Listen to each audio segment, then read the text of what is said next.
Now, an inquiry into the SABC, that's a public broadcaster, has found widespread political editorial meddling at the broadcaster. It's also found the newsroom was run using fear and intimidation. The former COO, Lukhanyo Calata, was heavily implicated in the report, among other people, but he is denying he was responsible for the chaos at the corporation, saying the report is nonsensical.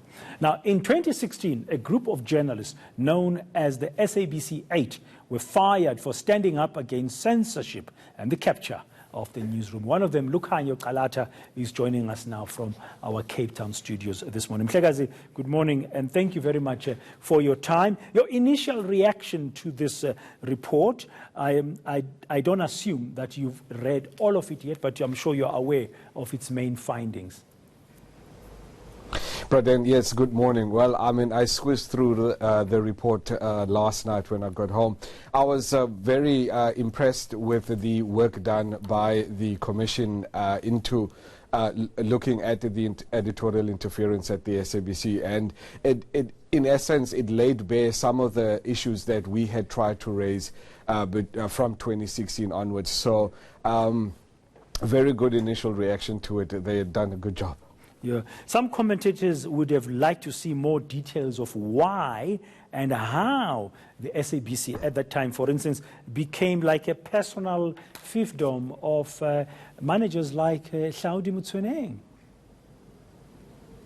Well, I think those things are clear, Braden, and we tried to inform the parliamentary committee, the ad hoc committee that was looking into the issues at the SABC at the time, that Lukhanyo Calata had the political backing and covering of both the former Minister Faith Muthambi at the time, as well as obviously former President Jacob Zuma. So it was, I mean, he could basically do whatever it is that he wanted at the time, knowing that if anybody came, was an obstacle, all he could do was just either run to the minister, and if the minister can't give him enough support or assistance, he could then just get on his phone, speed dial the president, and then there would be a directive from number one himself to come and sort out whatever issue he was struggling with at the SABC. I mean, you and the 7 other colleagues were really brave at the time from what we've seen coming out of this report, because some people were threatened with losing their jobs and all kinds of harassment. But you guys stood up. Do you feel vindicated? Yes, firstly, thank you very much. For saying that we were brave. I mean, I don't take that lightly at all. Yes, of course, we feel vindicated. I mean, I got to see some of the things, for instance, that someone like Nyana Mulete had said in the report, basically confirming that conversations that I had had with him were in fact true. So yeah, we feel vindicated, but it's nothing to be proud about, because we should have never been placed in that position in the first place. The SABC should have never found itself in that position where it was at risk of being captured in the first place. So yes, we feel vindicated, but we feel also that it's very, very unfortunate that we were placed in that position. Now, Mhlekazi, the report speaks about staff morale at the time being crippled by pain, anger, and fear. What, if you look back now and you're looking at this and you're feeling vindicated, just to remind us, what gave you that strength or that courage to pursue what you were pursuing in terms of editorial integrity? But then for me, it was obviously a very personal matter, and I'm sure I don't have to go into the details of who my father was and the Craddock Four. But for me, it's always that sense of my father died for us to have the freedom and this democracy that we have today. So I try to live my life every day from that position of making sure that I protect this democracy that he has left behind as a legacy for me and my family and for the rest of our country.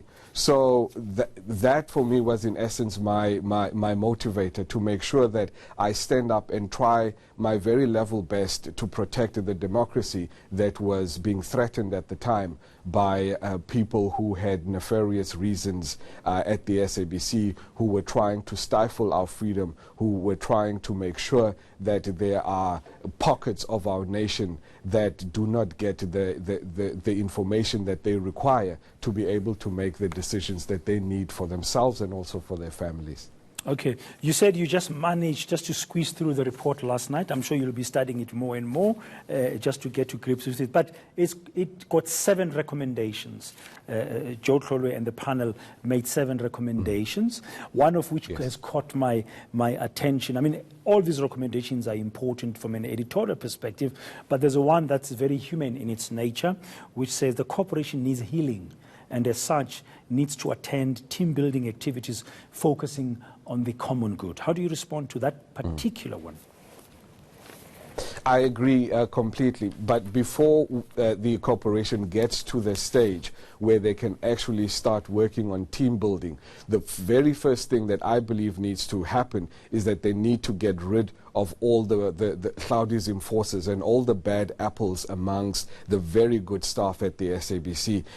For them to be able to go on to team buildings, they need to have shed those people who had caused all of that pain, who had caused all of that destruction. Because unfortunately, you can't move forward with those very same people still among your ranks. So first thing, get rid of all the bad apples. Make sure that those people are no longer there to be able to drive their nefarious agendas, and then allow the other people, the ones with the good hearts, the ones who have a heart for serving the public at the public broadcaster, allow them to be able to find healing, to be able to find closure, and be able to move and broadcast as their potential and their talents allow them. But first thing, get rid of all the bad apples. Yeah, fortunately, one of the recommendations is an audit of appointments that must be conducted and reviewed, and some of those appointments must be reversed and re-advertised. Hopefully that first step will be covered by that recommendation.